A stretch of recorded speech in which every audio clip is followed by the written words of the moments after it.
अस्सलाम वालेकुम। Welcome to my channel voice over by Amna Shah. I hope कि आप खुश होंगे। कहानी शुरू करने से पहले आपसे रिक्वेस्ट है कि अगर आपको मेरा कंटेंट पसंद आता है तो प्लीज़ मेरे चैनल को सब्सक्राइब करें और लाइक करें। आइए कहानी का आगाज़ करते हैं। आइयो साहब, मैंने नपे-तुले अंदाज में जिरा का आगाज़ करते हुए सवाल किया, आपको इस वाक़ये की इत्तला कब और किसने दी थी? हमारे रोज़नामचे के मुताबिक 18 अप्रैल की रात 8 बजे इस वाक़ये की इत्तला दी गई थी, उसने जवाब दिया। और इत्तला कुनिंदा मकतूला का शौहर दानिश था। आप जाए वक़ुआ पर कितने बजे पहुँचे थे? यही कोई 8:30 बजे। मकतूला की लाश किचन के फर्श पर पड़ी पाई गई थी। मैंने उसकी आंखों में देखते हुए कहा, उसकी कलाई वाली नस को बड़ी बेदर्दी से काट दिया गया था, जिसके बायस उसके जिस्म का पेशतर खून बह निकला था। खून का बेतहाशा इखराज ही इसकी मौत का सबब बना था। जब आप जाए वक़ुआ पर पहुंचे तो मकतूला को जिंदगी की कैसे आज़ाद हुए लगभग 2 घंटे गुजर चुके थे। मैं गलत तो नहीं कह रहा? मैंने अपनी बात मुकम्मल करके सवालिया नज़र से तफ्तीशी अफसर की तरफ देखा तो वह इस बात में गर्दन हिलाते हुए बोला, आप बिल्कुल दुरुस्त फरमा रहे हैं वकील साहब। पोस्टमार्टम रिपोर्ट के मुताबिक मकतूला की मौत 5 और 7 बजे के दरमियान ही वाक़ई हुई थी, जबकि मैं 8:30 बजे मौका वारदात पर पहुंचा था। पब्लिक प्रोसिक्यूटर ने अपने बयान में धुआंधार तरीके से मुलजिम को एक अय्यार, मक्कार, कीना परवर, ब्लैकमेलर, मुंतकिमुल मिजाज, यहाँ तक कि एक सफाक कातिल तक डिक्लेयर किया है। मैंने आईओ की आंखों में झांकते हुए कहा, आपका इस बारे में क्या ख्याल है? मैं वकील इस्तगासे के ख्याल से इत्तेफाक करता हूँ, उसने अटल लहजे में जवाब दिया। बहुत खूब, मैंने तीखे अंदाज में कहा। सुना है इत्तेफाक में बड़ी बरकत होती है, आप क्या कहते हैं? जी, मैंने भी ऐसा ही सुना है। ओके, मैंने सरसरी अंदाज में कहा, फिर यकायक सवाल किया, आला का तलाश करने में आपको ज़्यादा कष्ट तो नहीं उठाना पड़ा?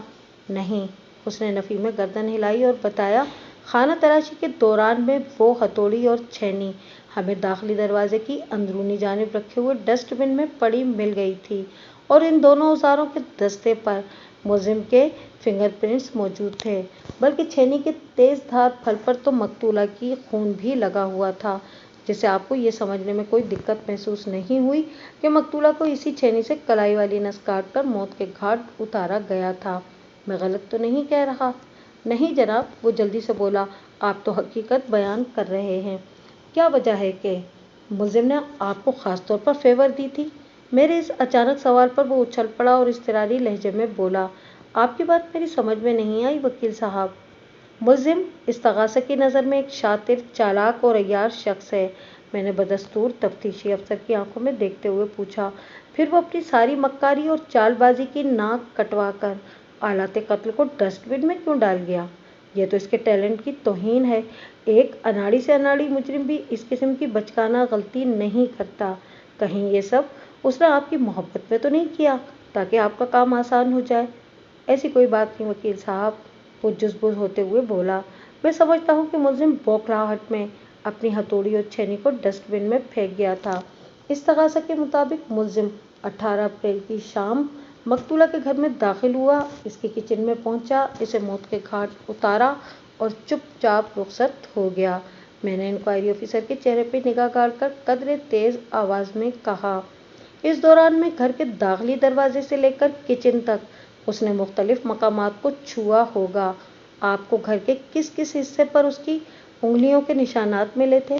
मैंने अदालत के रूबरू आपसे ये सवाल इसलिए किया है कि मेरे मुवक्किल के खिलाफ पेश किए जाने वाले चालान में ऐसा कोई जिक्र मौजूद नहीं है। अब या तो आपने घर के मुख्तलिफ हिस्सों, खुसूसन किचन के दरवाजे, खिड़की, दीवारों और दीगर मकामात पर फिंगरप्रिंट्स उठाने को ज़रूरी नहीं जाना, और या फिर आप अपनी रिपोर्ट में उसका तज़किरा करना भूल गए थे। नहीं जनाब, उसने नफ़ी में गर्दन हिलाई, फिर मादिल अंदाज में बताने लगा, मैंने जाए वक़ुआ के तमाम अहम मकामात पर से फिंगरप्रिंट्स को उठाने की कोशिश की थी, लेकिन हैरत अंगेज़ तौर पर कहीं भी मकतूला और उसके शौहर की उंगलियों के निशानात के अलावा किसी तीसरे शख्स के फिंगरप्रिंट्स नहीं मिले। तो इसमें हैरत अंगेज़ी वाली कौन सा मामला है पाशा साहब? मैंने कदरे बेतकल्लुफ़ी से आईओ को मुखातिब करते हुए कहा, भाई इनकी शादी को महज 1 साल हुआ था। वो अभी तक 2 से 3 नहीं हुए थे और इनके अलावा इस घर में कोई तीसरा फर्द रिहाइश पजीर नहीं था। लिहाजा इस घर में इन्हीं मियाँ बीवी की उंगलियों के निशानात को सख्त होना था। कहीं आप ये तो नहीं सोच रहे कि मैंने दानिस्ता ड्रामाई अंदाज में तवक्कुफ किया, फिर राजदानाना लहजे में इस्तफसार किया कि मुलजिम ने कत्ल की ये संगीन वारदात ग्लव्स पहनकर की थी। इसकी होशियारी और चालाकी के तो पब्लिक प्रोसिक्यूटर बहुत मोतरफ हैं। हाँ, वो बेध्यानी में बोल गया। ऐसा हो सकता है मुलजिम ने दस्ताने पहनकर ये वारदात की होगी ताकि जाए वक़ुआ पर उसकी उंगलियों के निशानात ना पाए जाएं। मैं इंक्वायरी ऑफिसर को धकेलते हुए फाइटिंग रिंग के कॉर्नर तक ले आया था। उसके दिमाग से खेलने में मुझे बहुत मज़ा आ रहा था। मैं हल्के फुल्के अंदाज में एंजॉय करते हुए इस केस पर अपनी गिरफ्त को कदरे मजबूत तर बनाता चला जा रहा था। मुझे तो ये कोई और ही चक्कर लग रहा है पाशा साहब, मैंने गहरी संजीदगी से कहा। वो क्या? वो टटोलती हुई नज़र से मुझे देखने लगा। आप अब ये तो हो नहीं सकता कि मुलजिम बैक वक्त इंतहाई शातिर भी हो और अव्वल दर्जे का अहमक भी, मैंने ठहरे हुए लहजे में कहा। उसने अक्लमंदी का सबूत देते हुए हाथों पर दस्ताने पहनकर मकतूला की जिंदगी का चिराग गुल कर दिया और अपनी गैर जिम्मेदारी जाहिर करते हुए वो हथौड़ी और छेनी को डस्टबिन में डाल गया। मैं समझता हूँ आप ही की बात दुरुस्त है।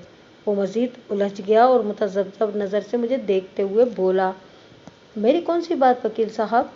बौखलाहट वाली बात, मैंने ठोस अंदाज में कहा। आपके मुताबिक वो बेवकूफ़ नहीं, इसीलिए उसने दस्ताने पहनकर कत्ल की वारदात की, मगर फिर बौखलाहट में आलत कत्ल को जाते हुए उसने डस्टबिन में डाल दिया।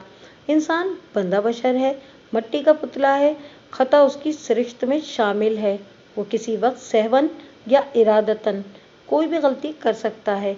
आप इसकी टेंशन ना लें और मुझे ये बताएं कि मुलजिम की गिरफ्तारी से लेकर अब तक इसके बीवी बच्चों में से कोई इससे मिलने आया?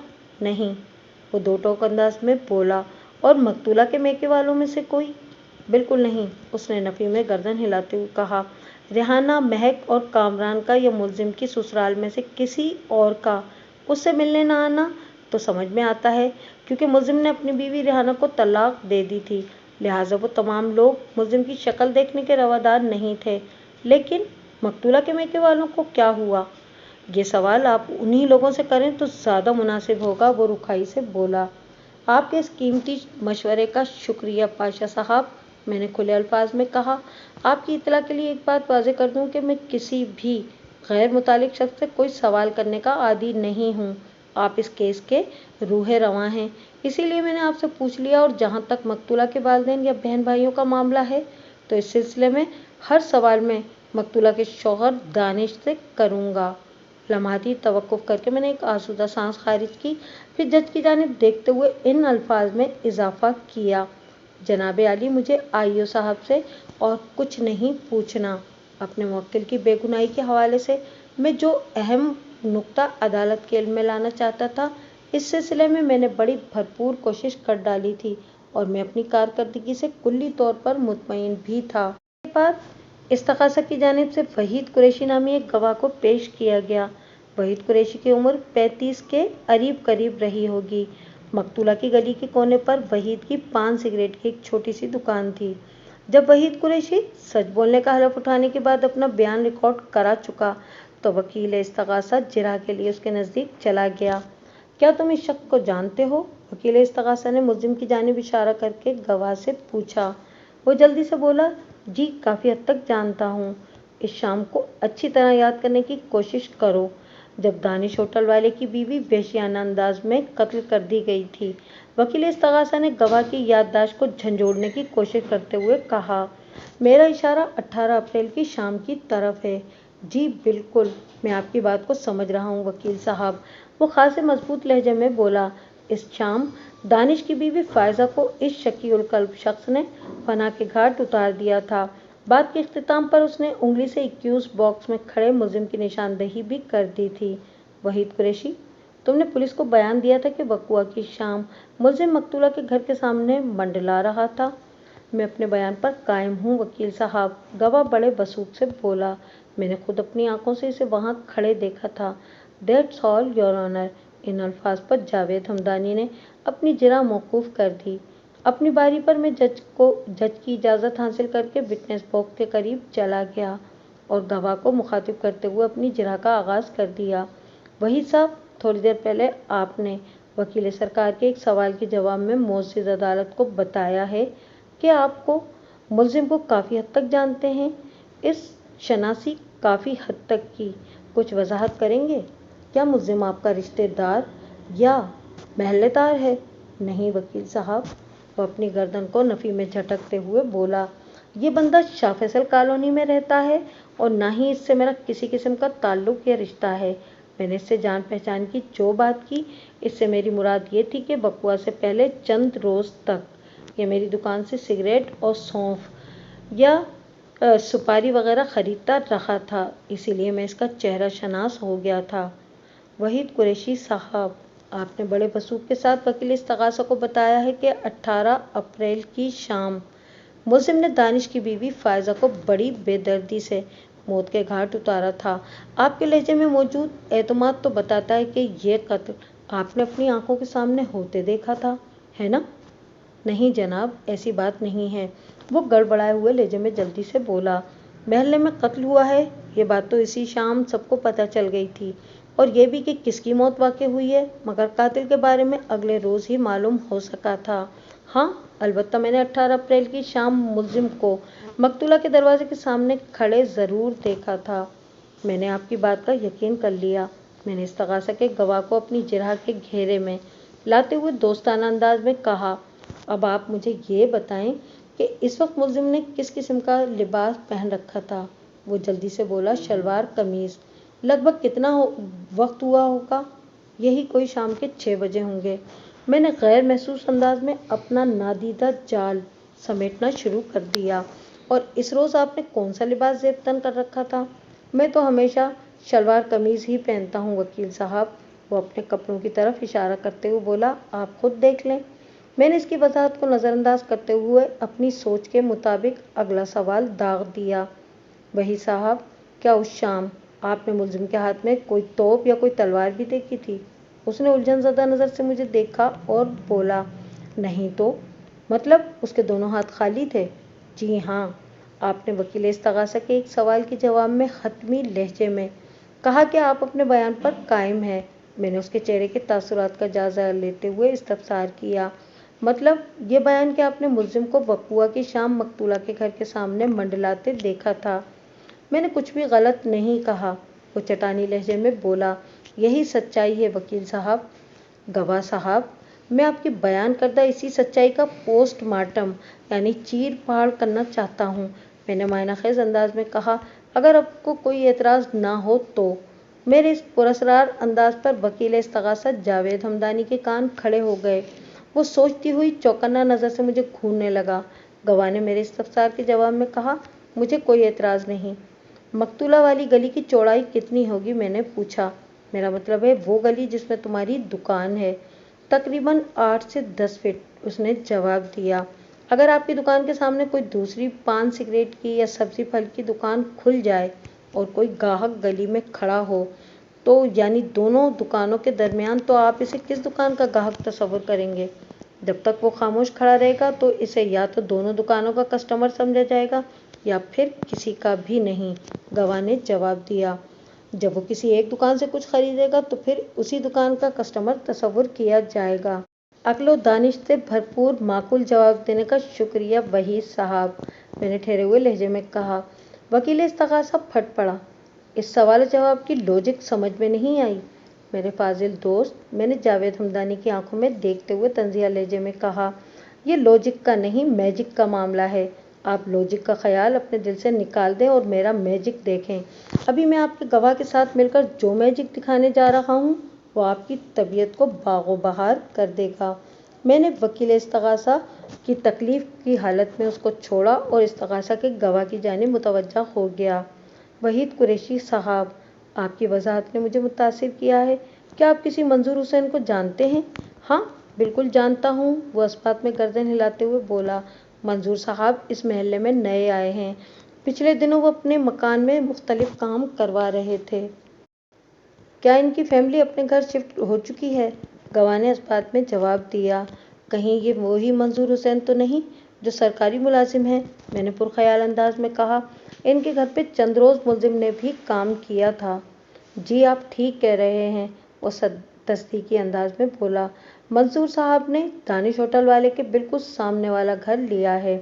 फिर तो आपके बयान करदा फलसफे के मुताबिक अगर कोई शख्स मंजूर हुसैन के घर के सामने मंडला रहा हो तो इसे मकतूला के घर के सामने मंडलाता हुआ भी तसव्वुर किया जा सकता है, इल्ला ये कि वो किसी का दरवाज़ा खोलकर घर के अंदर दाखिल ना हो जाए। मैंने अपनी जिरा को मंतकी अंजाम तक लाते हुए पूछा, क्या आपने वक़ुआ की शाम मुलजिम को मकतूला के घर में दाखिल होते हुए देखा था? उसने मुतज़ब्ज़ब नज़र से मुझे देखा, फिर नफ़ी में गर्दन हिलाते हुए बोला, नहीं, मैंने बस इसे वहाँ खड़े देखा था। मैं जानता हूँ कि मेरा मुवक्किल 18 अप्रैल की शाम मंजूर हुसैन के घर अपनी गुमशुदा हथौड़ी और छेनी तलाश करने आया था। मैंने सपाट आवाज़ में कहा, लेकिन आप टेंशन ना लें, बस मैं आपको फारिग कर रहा हूँ।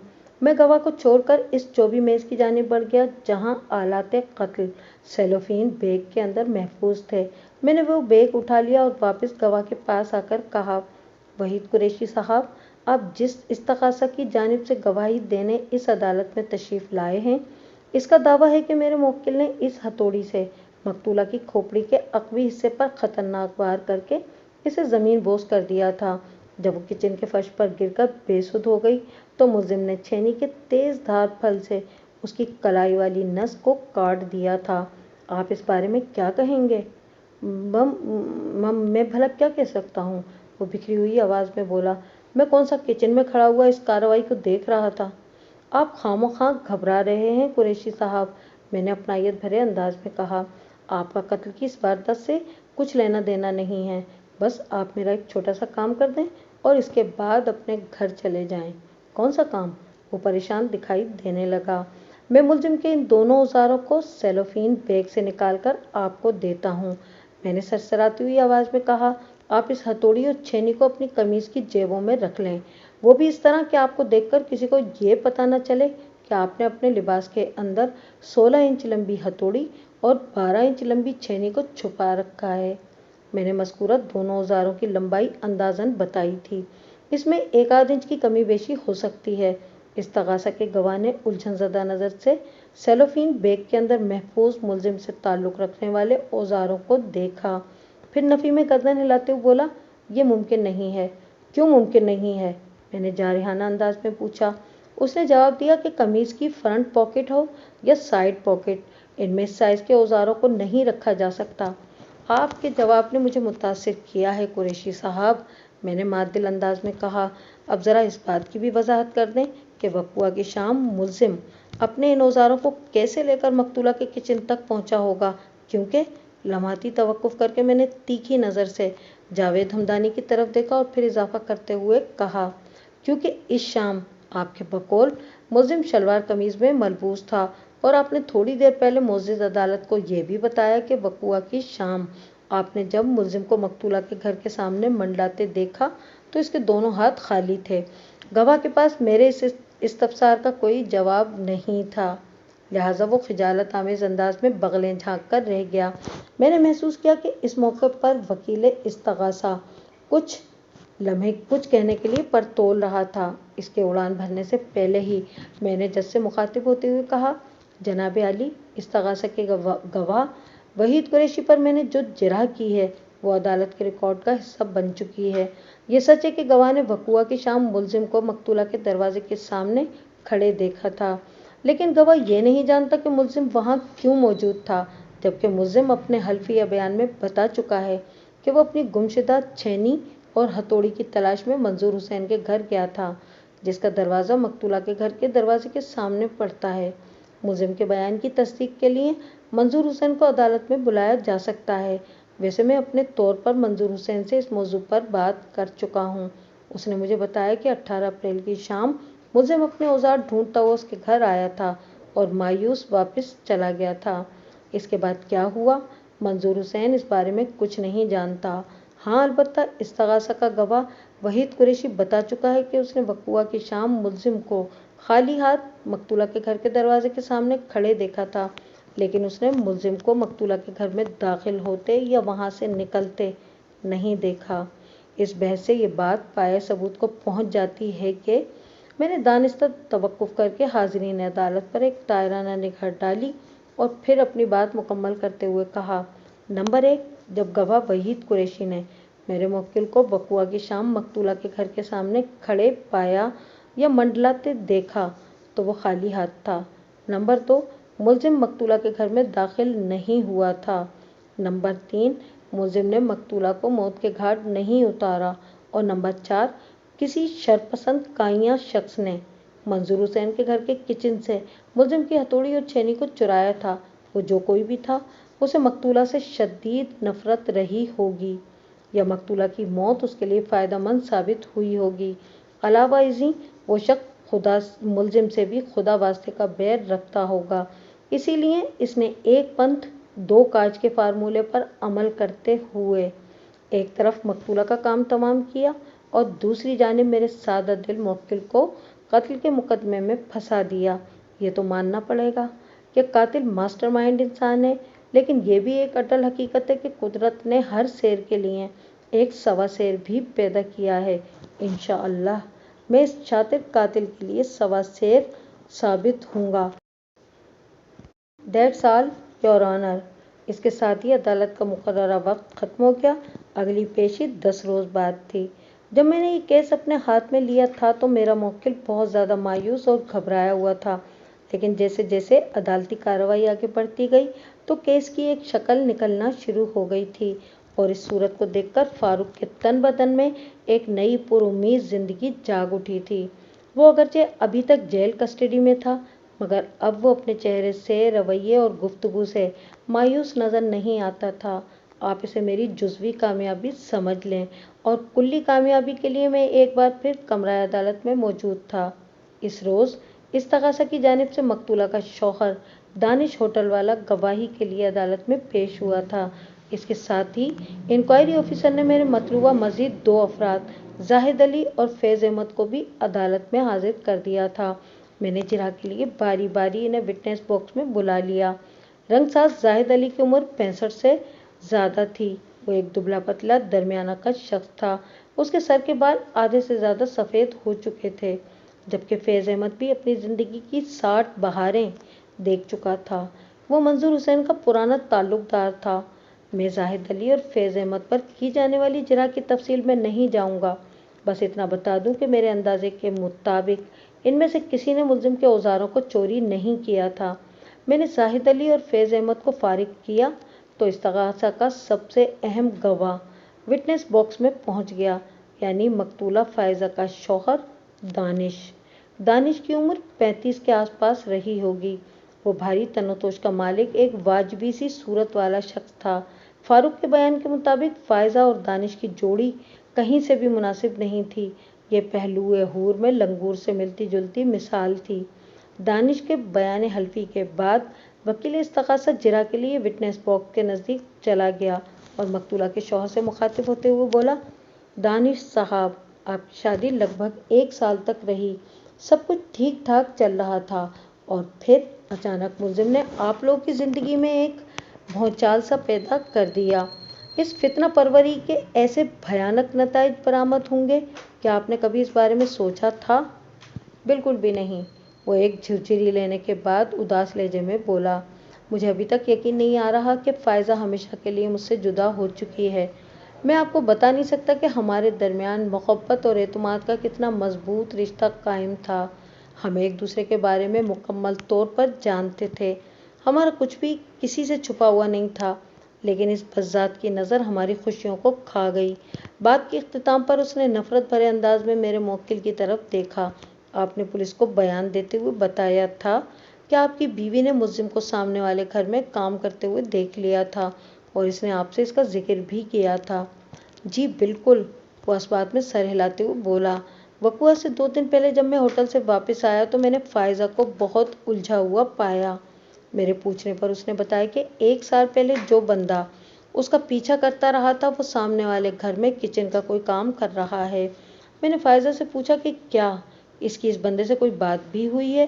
فائزہ نے مجھے بتایا کہ بات تو نہیں ہوئی، لیکن ان کی آنکھیں چار ہوئی ہیں اور اس نے آنکھوں ہی آنکھوں میں خطرناک نتائج کی خاموش دھمکی دی ہے۔ فائزہ خاصی ڈری ہوئی تھی۔ میں نے اسے تسلی دی کہ پریشان ہونے کی ضرورت نہیں، میں خود اس کمینے سے نمٹ لوں گا۔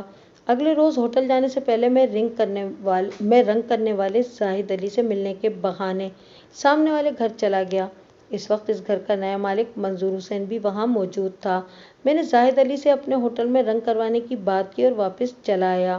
اس وزٹ سے میرا مقصد صرف اس کارپینٹر کو اچھی طرح دیکھنا تھا تاکہ اس کا مستقل بندوبست کیا جا سکے۔ اگلے 2 روز میں ہوٹل کے معاملات میں بہت مصروف رہا اور اس طرف دھیان نہیں دے سکا۔ پھر پتہ چلا کہ یہ بندہ منظور حسین کے کچن کا کام مکمل کر کے جا چکا ہے اور اس کے اگلے ہی دن اس نے رک کر خونخوار نظر سے ملزم کی طرف دیکھا، پھر اپنی بات پوری کرتے ہوئے بولا، یہ درندہ میری بیوی کا قاتل ہے، اسے عبرتناک سزا ملنی چاہیے۔ عدالت آپ کے جذبات کو سمجھ سکتی ہے دانش صاحب۔ وکیل استغاثہ نے اپنے گواہ کے زخموں پر مرہم رکھتے ہوئے ہمدردی بھرے لہجے میں کہا، آپ فکر نہ کریں، اس عدالت سے آپ کو انصاف ملے گا۔ دنیا کی کوئی بھی طاقت آپ کی شریک حیات کو تو واپس نہیں لا سکتی، لیکن اس کی موت کے ذمہ دار کو کڑی سے کڑی سزا دلا دی جائے گی۔